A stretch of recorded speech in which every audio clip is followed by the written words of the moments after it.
I have a 1-minute video where I explain briefly something called the Nashville Numbering System. And I'm now being hassled by a viewer who does not like that video and claims that it is incorrect. I disagree. So what's the drama? I expect to receive criticism or observations or suggestions, or people disliking a video I've made. It comes with the territory. You can't please everybody. Because I'm creating videos to help beginner guitar players, I usually simplify a subject with the beginner in mind, and that's what I did in this case. However, I do state on my info page, trolls will be removed. Okay, so I won't tolerate angry or abusive comments or remarks, or engage in and I won't engage in an unpleasant disagreement in the comments. I have a user angrily trolling the channel. I've taken the unusual step of removing him from the channel. He has taken the even more unusual step of creating new Google accounts so that he can continue to troll the channel. So I figured I should probably address this. The first thing is, of course, that I don't tolerate trolling. This is supposed to be a positive, supportive learning environment, particularly targeted towards beginners. And so it's really important that we have a positive vibe. I'll put a link up here and you can go and have a look at the video. Let's talk about numbering first, okay? Chord numbering is a phenomenon that comes out of harmony. And harmony began to be structured and organized in the way that we use it today in the 1600s. A modern iteration of using standard harmony notation and numbered chords evolved in Nashville in the 1950s. And actually, it's I'll talk about it a little bit later, and I'm going to send you to a resource where you can learn more about it as well. I really like the evolution that took place with the Nashville Numbering System for a number of reasons. In any event, there's a whole series of subjects that I sort of touched on in the previous video. I'm going to go back and touch on them a little more carefully and thoroughly now, and hopefully clarify the waters. First of all, let's go back. Diatonic. It means, diatonic is simply the system of Western music. What it means is all the music that uses the basic idea of the notes A through G and their accidentals, the sharps and flats. That's diatonic. The literal translation is through the notes. Okay? And that really is how we define all Western music. I didn't make that up. You can Google it, okay? Everything that I'm telling you here, you can check, as you can always check everything in any of my videos. Number 2 item, chord building. The way that we build chords, okay, is we group together notes. We group together every second note of a scale, and that you'll see that referred to as stacking thirds. So by far, the most popular scale we use in music is the major scale. And because our music is using the notes A through G, our chords are, like our scales, diatonic. And let's have a look at how we do this. So there's 7 notes here, starting on C. And if we group them, or stack them, as we say in music, then we get in the key of C, for example, we get C, E, G, the first, the third, and the fifth. If we start on the second note of the major scale, in our case in C, we get D, F, A. And so on and so forth around the circle, as you can see here. That's where chords come from. That's where all chords come from.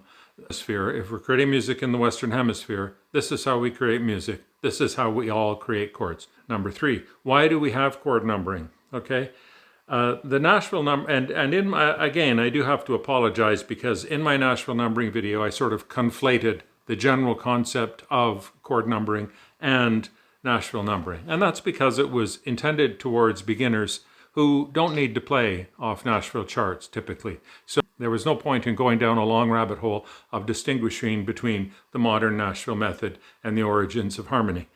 I can't do that in 1 minute. However, what happened was in the 1600s, harmony began to be organized. And as a consequence of the organization of harmony, we developed a system called the harmonization of the major scale. Here are the 7 notes starting on C.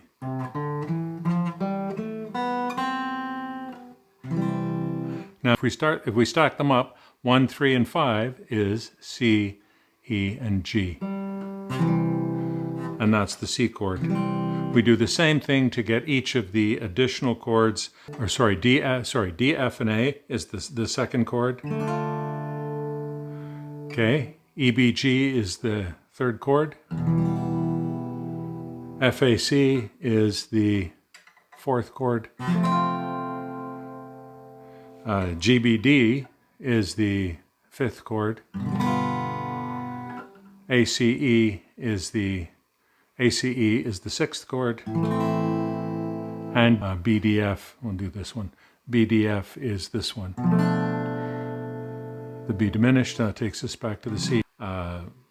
And so what's happening when we're numbering chords is instead of saying this is a C chord or this is a D minor chord, we simply define chords as being a chord built off the first degree of the major scale, and I'll put a diagram here.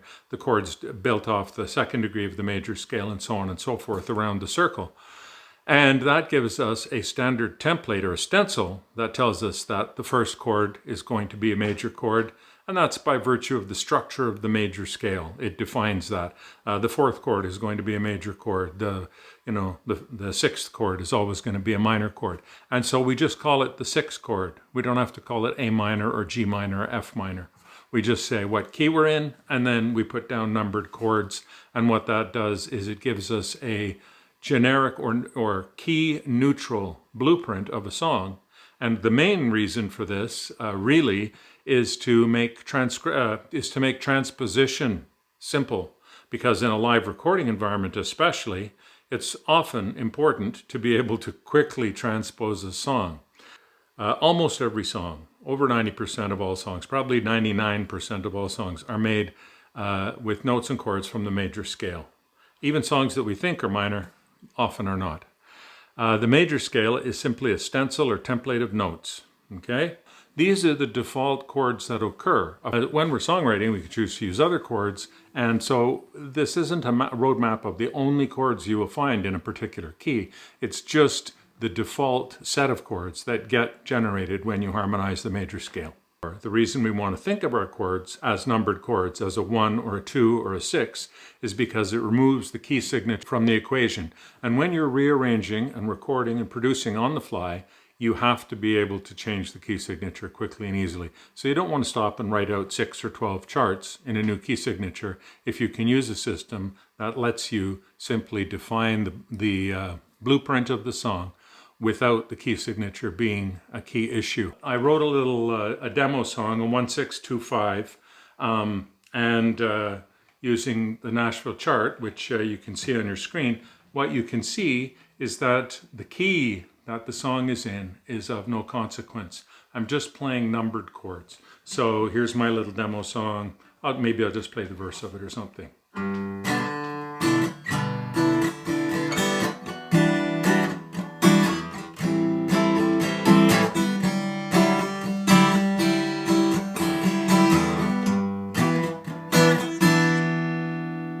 Okay, so in my scenario, that I'm playing this chart, I'm playing this chart and the singer comes in and says, oh, that's way too low. I need to sing that quite a bit higher. For me, it's a simple adjustment. I'm playing the same numbered chords, basically the same chart. I'm just starting from a different root. Now, I might use, I might change some of the chord voicings potentially quite drastically to find something that works well. And this is an important detail for anybody who's working sessions, of course, is to find voicings that continue to outline the melody for the singer. So it's really important that the highest note, or one of the highest notes in your chord, is the starting note for the singer at the beginning of that particular line, because they're trying to listen to you to get their note so that they start in the right place. So that's a little accompanist deal. But if I was doing the same song in B flat, I would play this perhaps.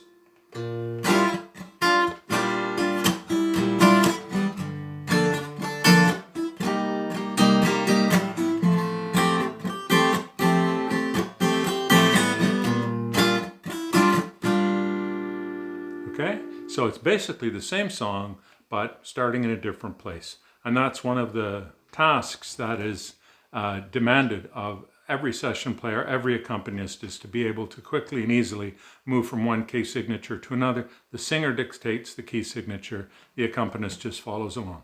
Where we get into a distinction between Nashville and just numbered chords, in Nashville, there is a standard charting methodology, which has evolved over time since the 50s. And it is quite specific, and it does have certain rules. I'm going to talk a little bit more about the differences as we go forward.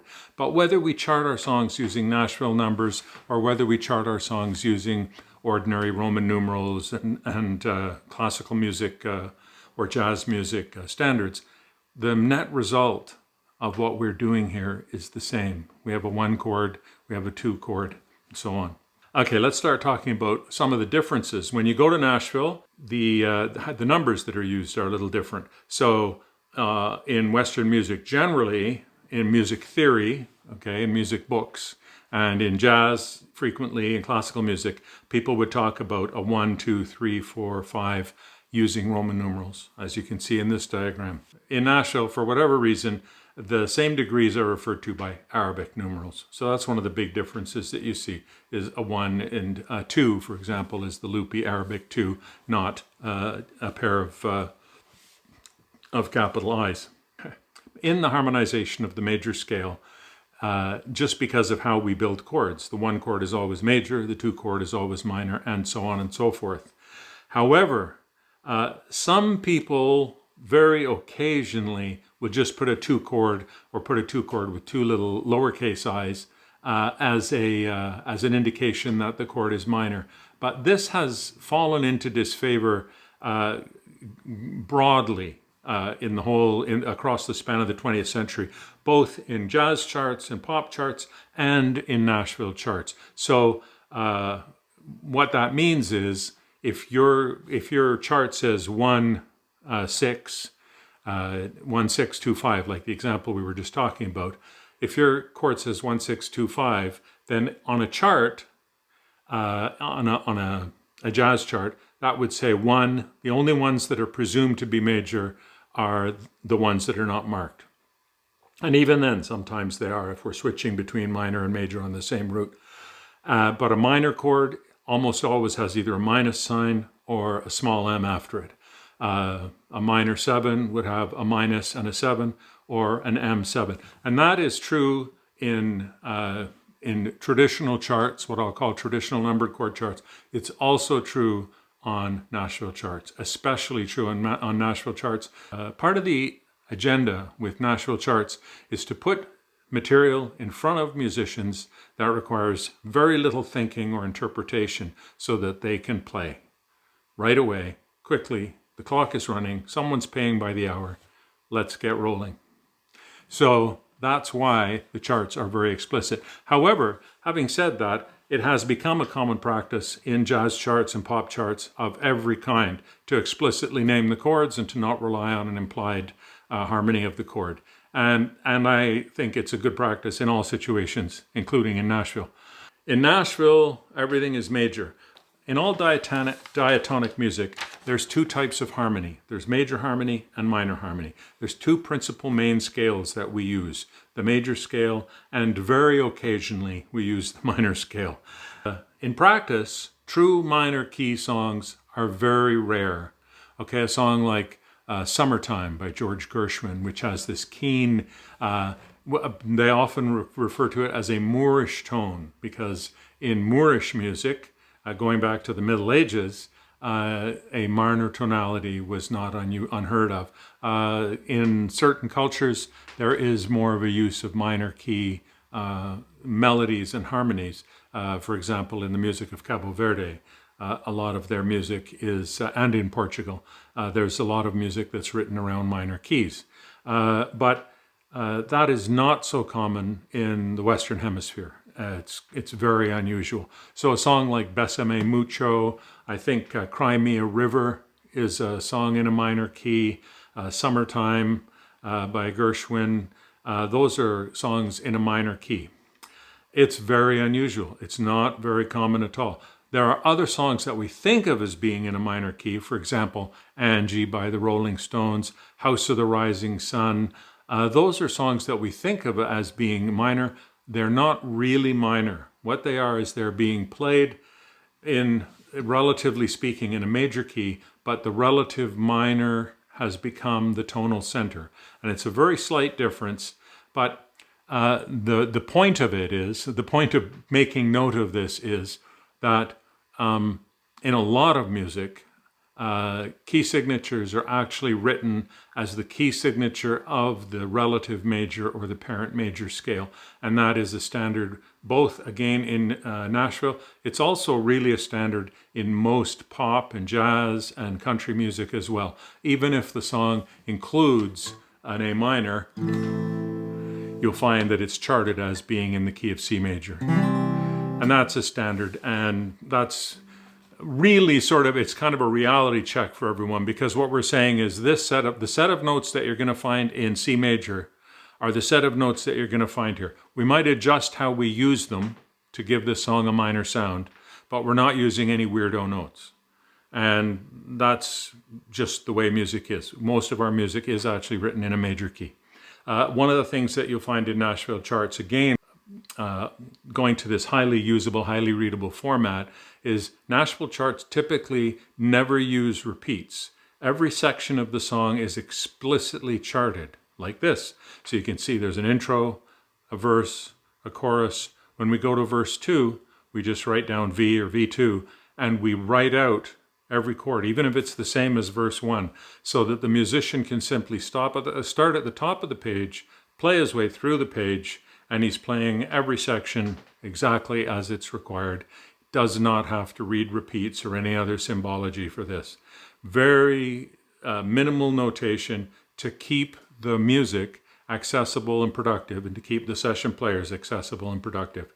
So there you have what I believe are the major distinctions between ordinary numbered chords, or what I call traditional numbered chords. There are a few other distinctions of style that are specific to Nashville Charts, but my intention here is not to educate you about Nashville Charts. My whole focus from the beginning of the first video was to simply point out the issue of numbered chords. Why do we have numbered chords? What does it mean when people say a 1-5-4? And to be honest, whether they write down a 1-5-4 in Roman numerals or whether they write it down in Arabic numerals, it means the same thing. The main benefit of using numbered chords, whether you're using Roman numerals or Nashville numbering, is that you have a blueprint of the song that is independent of a specific key signature. And that's a very important point for professional musicians. If you're really interested in seeing how Nashville players work and how they chart, I'll put a link here to a video by Nicky V, who's the owner-operator of Nashville Tracking. And he's a Nashville player and a Nashville producer, and he has a really nice video that takes you through what a Nashville chart looks like and why it looks that way. And that's a great place if you're really interested in that subject, how Nashville charts work and what they look like. He's the guy to go and look at. I've looked at quite a few of his videos. He's a very, very knowledgeable guy, and you can dig in there if you want to learn more about this subject. If you're interested in more of the big picture kind of working practical theory that I began by trying to talk about, which is numbering chords and referring to chords by numbers rather than letter names, I've got some more videos right here. You're welcome to have a look at those. My name's Bonner. Come on back again soon.